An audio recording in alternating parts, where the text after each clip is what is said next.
Here's a feature on STEM enthusiast Mr. Bradley Downer. Within just a few years, educators have recognized the importance and challenges of encouraging students to pursue careers in science, technology, engineering, and mathematics, shortened to STEM. 23-year-old Bradley Downer of Plantation Yeovil on the west coast of Berbice is an environmental health assistant by profession, but he is also a STEM enthusiast. The young man graduated from the Maikoni Secondary School, after which he continued his studies at the Fraser's Educational Institute prior to pursuing a career in environmental health. However, he related that he has always had a passion for STEM. As a kid, I always loved science and technology. I always wanted to figure out how things work and all these things. Then I heard about the STEM Guyana program on the radio, and I decided to apply. They had an online application. I was there, I didn't receive any calls or anything, and then one day I got an email saying, "You're invited to STEM Guyana's clubhouse." Bradley's life changed when he received an email from STEM Guyana, and it was then that he commenced his training with robotics. And from there, that's how it started. We had training in basic robotics, where we used Legos and MRT blocks. Then we did scratch coding. And from there, we went to teach kids about how to build robots, code, program robots. It also assisted in building your self-confidence and your self-esteem and allowing you to speak in public. There were soft skills that were developed then. Like all other things in life, he did encounter some challenges with coding and programming. Yes, I did. There were errors in terms of programming the robots. Sometimes there are errors in the program. And there are times when you do the program, it's downloaded, but it doesn't work. So in those days, I had to call for someone to assist me or to give me guidance. The young man did not stop there, but he used his involvement in STEM Guyana to share what he had learned with younger students. This in itself allowed him to work with several individuals from NGOs over the years. I realized that youths in the Berbice region don't know about STEM or about robotics, because most times when you go and you ask them what do they think careers in STEM are, or give you an example before you break it down for them, they will tell you the person to build a robot, and that's all they know. So I decided to go about teaching youths about robotics. I went to Maikoni Secondary, I went to Hopetown Primary.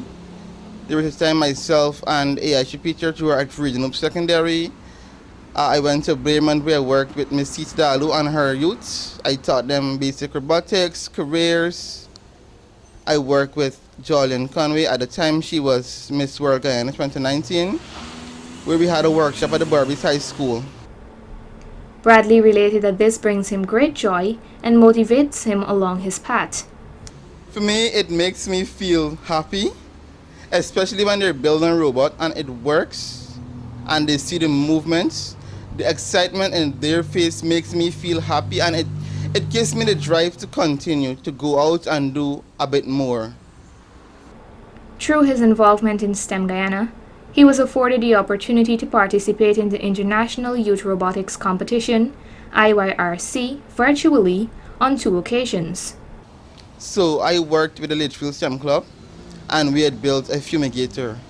The main aim of that fumigator was practically to sanitize buildings. So instead of having a electrical person put himself at risk, you have the robot and it will disperse chlorine.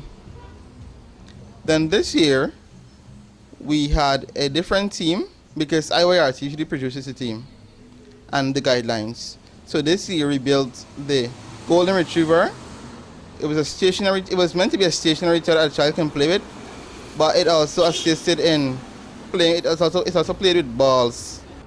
Further, he even joined the developers circle, where he conducted more training.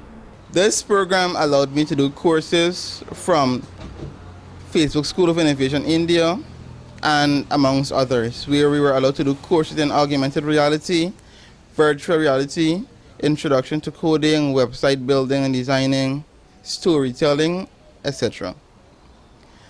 At these circles, we also had workshops where developers and software engineers spoke on different topics. Bradley has been able to follow his dreams, and he noted that he was blessed to have the support from his friends, colleagues, and his late mother. With his involvement in STEM in Berbice, and by extension Guyana, he was nominated for several international awards. Recently, I was nominated for 3 awards: a Global Peace and Humanitarian Award in Dubai, the Global Youth Parliament and Award Ceremony in Nepal, and recently STEM Media's Educator of the Year Award. He was also awarded several online scholarships and named one of the 30 under 30 honorees from the Institute of Caribbean Studies and Ignite Caribbean as a change maker. Block out all the negative words. Matter of fact, use the negative comments to keep you going. Let them drive you, let them fuel your drive. Because no matter what you do, people are always going to come and they're always going to judge you for doing what you're doing. Keep doing whatever you're doing, that is positive things only. When you feel overwhelmed or you feel like you're under stress, you take a break, but you don't quit and you don't ever give up. That was his advice for individuals who would like to pursue a career in STEM. In the future, Bradley envisages himself as a software engineer so that he can fulfill his dreams to work in the field of STEM. Narima Ali, Channel 8 News.